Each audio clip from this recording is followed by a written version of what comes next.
ជំរាបសួរកូនទាំងអស់គ្នាក្នុងសេចក្តីស្រឡាញ់នៃព្រះអង្គម្ចាស់ចាថ្ងៃនេះជួបជាមួយអ្នកគ្រូនៅក្នុងថ្នាក់ភាសាខ្មែរនៅមេរៀនទី29និយាយអំពីគុណកិរិយាចាយើងអរគុណព្រះដែលព្រះអង្គបានគង់នៅហើយថែរក្សាសុខភាពពួកកូនទាំងអស់គ្នាព្រមទាំងអ្នកគ្រូបានមកដល់ទីនេះដោយសុខភាពចាអញ្ចឹងដើម្បីយើងរៀនគុណកិរិយាជាមួយគ្នាយើងឃើញថានៅលើក្តារខ្ញុំមានអ្នកគ្រូបានសរសេរល្បាច់បានសរសេរល្បាច់3ដែលនៅលើក្តារខ្ញុំចាអញ្ចឹងមុននឹងយើងចូលទៅដល់យើងរៀនល្បាច់ជាមួយគ្នាចាយើងមើលនិយមន័យជាមួយអ្នកគ្រូនៅលើក្តារខ្ញុំទាំងអស់គ្នាសិនចានិយមន័យគុណកិរិយាជាពាក្យបញ្ជាក់លក្ខណៈរបស់កិរិយាគុណនាមឬគុណកិរិយាចាអញ្ចឹងគុណកិរិយាជាពាក្យលក្ខណៈបញ្ជាក់របស់កិរិយាហើយគុណកិរិយាជាពាក្យលក្ខណៈបញ្ជាក់ឲ្យគុណនាម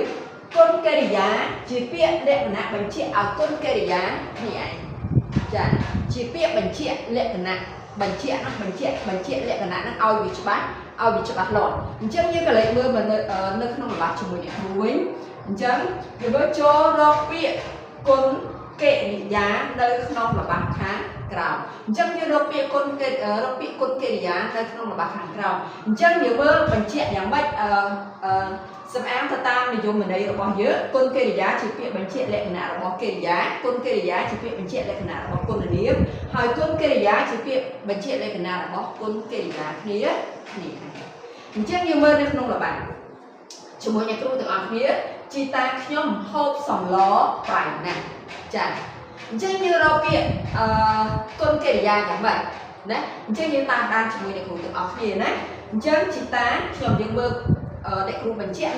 ពេញនៅក្នុងល្បាច់នេះតែម្ដងណាច្បាស់ក្នុងល្បាច់អញ្ចឹងពាក្យថាជីតាខ្ញុំនេះគឺដើរតួជាប្រធាននៅក្នុងល្បាច់ចាអញ្ចឹងពាក្យថាហូបវាជាអីចាតែវាបញ្ចេញសកម្មភាពដែលមានសកម្មភាពអញ្ចឹងហូបនេះគឺបញ្ជាក់ឲ្យកិរិយាហូបបញ្ជាក់ឲ្យកិរិយាអញ្ចឹងសម្លនេះចាសម្លដើរតួជាអីចាសម្លវាច្បាស់ជានាមហ្នឹងមែនទេចាជានាមហើយចុះប្រៃចាពាក្យប្រៃវាជាគុណនាមចាប្រៃគុណនាមអញ្ចឹងហូបសម្លប្រៃសម្លយ៉ាងម៉េចចាគឺសម្លប្រៃអញ្ចឹងប្រៃវាគឺបញ្ជាក់ឲ្យសម្លហ្នឹងចាសម្លហ្នឹងវាប្រៃហើយសម្លហ្នឹងវាប្រៃយ៉ាងម៉េចគឺវាប្រៃណាស់អញ្ចឹងពាក្យណាស់នេះដែលអ្នកគ្រូសរសេរក្រហមនៅខាងចុងនេះគឺបានន័យថាវាដើរតួជាគុណកិរិយា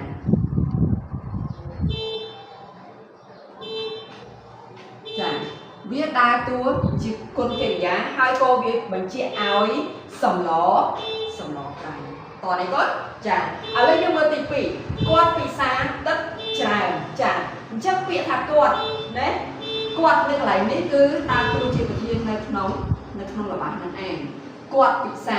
អញ្ចឹងពិសាជាអីចាពិសាវាជាកិរិយាគាត់ពិសាអីពិសាទឹកច្រើនចាអញ្ចឹងអាច្រើននេះបញ្ជាក់ឲ្យពិសាអញ្ចឹងច្រើននេះវាដើរតួជាអីចាគឺវាដើរតួជាគុណកិរិយាចាច្រើននេះគឺបញ្ជាក់ឲ្យពិសានេះពិសាច្រើនចាពីគាត់ពិសាច្រើនឬមួយក៏ពិសាតិចចាឥឡូវទី3គ្រួសារខ្ញុំហូបបាយយូរណាស់ចាគ្រួសារខ្ញុំហូបបាយយូរណាស់អញ្ចឹងគ្រួសារខ្ញុំនេះគឺដើរតួជាប្រធាននៃល្បាច់ចាហូបកន្លែងនេះចាវាដើរតួជាអីចាហូបដើរតួជាកិរិយាចាហូបចាជាកិរិយាហើយបាយវាជានាមជាយូជាអីយូកន្លែងនេះពាក្យយូកន្លែងនេះគឺជាគុណកិរិយាចាគុណកិរិយាអញ្ចឹងគុណកិរិយាយូកន្លែងនេះវាបញ្ជាក់ឲ្យការហូបមិនមែនបញ្ជាក់ឲ្យបាយទេណែបើបញ្ជាក់ឲ្យបាយយូបើបញ្ជាក់ឲ្យហូបយូហូបបាយយូចា អ ហូបបាយជូរអញ្ចឹងគឺវាបញ្ជាក់ឲ្យចាហូបនេះជូរអញ្ចឹងយូរនឹងយូរយ៉ាងម៉េចណាពាក្យថាយូរជូរណាស់ចាអញ្ចឹងពាក្យថាណាស់នេះវាជាគុណកិរិយាដែរអញ្ចឹងវាបញ្ជាក់ឲ្យចាជូរនេះចាអញ្ចឹងវាបញ្ជាក់ឲ្យគុណកិរិយាគ្នាឯងដែរដូចជាអ្នកគ្រូបានប្រាប់ថាវាបញ្ជាក់ឲ្យគុណកិរិយាបញ្ជាក់លក្ខណៈឲ្យគុណកិរិយាគ្នាឯងចាហើយគុណកិរិយាវាបញ្ជាក់លក្ខណៈឲ្យកិរិយាណាចាហើយគុណកិរិយាវាបញ្ជាក់លក្ខណៈឲ្យគុណនាមចាអញ្ចឹងអ្នកគ្រូដាក់3របស់នេះដើម្បីឲ្យកូនបានច្បាស់លាស់ជាមួយនឹងនិយមន័យរបស់យើងចាអញ្ចឹងអ្វីដែលអ្នកគ្រូបានបញ្ជាក់នៅលើក្តារខៀននេះអ្នកគ្រូសង្ឃឹមថាកូនទាំងអស់គ្នានឹងរៀនបានហើយអ្នកគ្រូសង្ឃឹមថាកូនទាំងអស់គ្នាយកទៅអនុវត្តប្រចាំថ្ងៃពាក្យទាំងអស់នោះសិតតែកូនធ្លាប់ប្រើប្រាស់នៅក្នុងជីវភាពប្រចាំថ្ងៃរបស់កូនចាអញ្ចឹងអ្វីដែលរៀននៅថ្ងៃនេះចាសង្ឃឹមថាកូនទាំងអស់គ្នាចេះអញ្ចឹងអ្វីដែលអ្នកគ្រូបានបង្ហាញអ្នកគ្រូបញ្ចប់មេរៀនរបស់យើងនៅក្នុងថ្ងៃនេះចេះអ្នកគ្រូសូមជម្រាបលា